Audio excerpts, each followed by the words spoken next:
Okay, so first நம்ம புளிக்குழம்பு செய்ய போகிறோம். ஸோ புளிக்குழம்புக்கான எண்ணெயை நாங்கள் ஆல்ரெடி ஊற்றிட்டோம். ஃபஸ்ட்டு பிளானில் இல்லை வீடியோ எடுக்கிறதுக்கு. ஆனால் நாங்கள் இப்போ வீடியோ எடுக்கிறதுனால என்ன சொல்ல வரேன்னா ஆயில் முன்னாடியே ஊற்றிட்டோம் நாங்கள். ஸோ இவ்வளோ ஆயில் தேவைப்படும். ஸோ இது வந்துட்டு இது பேர் என்ன, this is yellow oil use பண்ணிக்கோங்க. எல்லோ கிடையாதுடி, எள்ளு. ஓகே, என்ன பண்ணா இப்போ நல்லா கதுக்க போகிறோம். ஒரு இன்க்ரீடியன்ட். எஸ், எங்கேயோ போகாத. how will you record? சோம்பு போட்டிருக்கேன், கொஞ்சம் சோம்பு. நல்லா இதான பிறகு வரமிளகா ஆட், குட்டி வெங்காயம், பூண்டு பட்டாலும் நாங்கள் நல்லா சாப்பிடுவோம். அதனால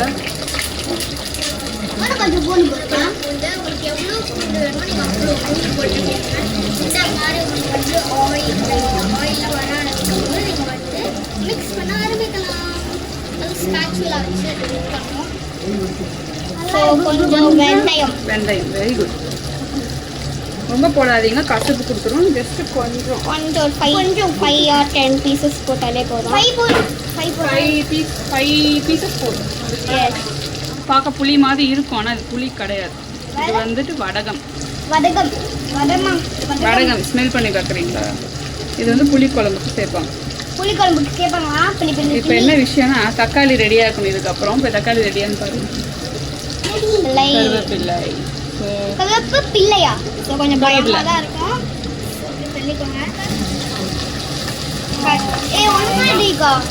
எண்ணெய் எடுத்து வாயில் வச்சுக்கலாம் போல. சூப்பராக இருக்கு வரேன். எது சூப்பராக இருக்கு? வாயா? இல்லை, வாயில் எடுத்து அப்படி எண்ணெய் ஊற்றிக்கலாம். எண்ணெய் நீ ஊற்ற போகிற வாயில்? தர நான் ஊற்றவா? கொதிக்கிற எண்ணெய் எடுத்து வாயில் ஊற்றிதான் வச்சுக்கோங்க. ஓகே, ஸோ இப்போ நல்லா வதங்கி வந்துருச்சு. இப்போது நம்ம என்ன ஆட் பண்ணிக்கணும், ஃபஸ்ட் தக்காளி ஆட் பண்ணுறதுக்கு முன்னாடி கொஞ்சம் உப்பு. எஸ், நான் உப்பே சேர்க்கல. இது அட்லீஸ்ட் ஒரு 4 டொமேட்டோஸ் இருக்குது இதில். உங்களுக்கு வந்து தக்காளி அப்படியே போடுற பிடிக்கல அப்படின்னா நீங்கள் வந்து அரைச்சி ஊத போட்டுக்கலாம். நான் சொன்னேனா? இல்லை, நான் சொன்னேனா? சொல்லலை. ஸோ நான் சொல்ல கிடையாதுங்க, அக்கா சொல்கிறது கேள்வி. இப்போ நம்ம நல்லா தக்காளியும் போட்டு நல்லா வதக்கணும். நீங்கள் பாதியிலேயே வந்து புளி ஊற்றுறது அது மாதிரிலாம் பண்ணாமல் நல்லா வதங்கட்டும். அண்ட் மீன் வயல் இந்த புளிக்குழம்புல நாங்கள் ஆட் பண்ண போகிறது பார்த்திங்கன்னா இட்ஸ் முருங்கைக்காய். ஓகே, ஆல்ரெடி உப்பு போட்டு தனியாக கொதிக்க விட்டேன்.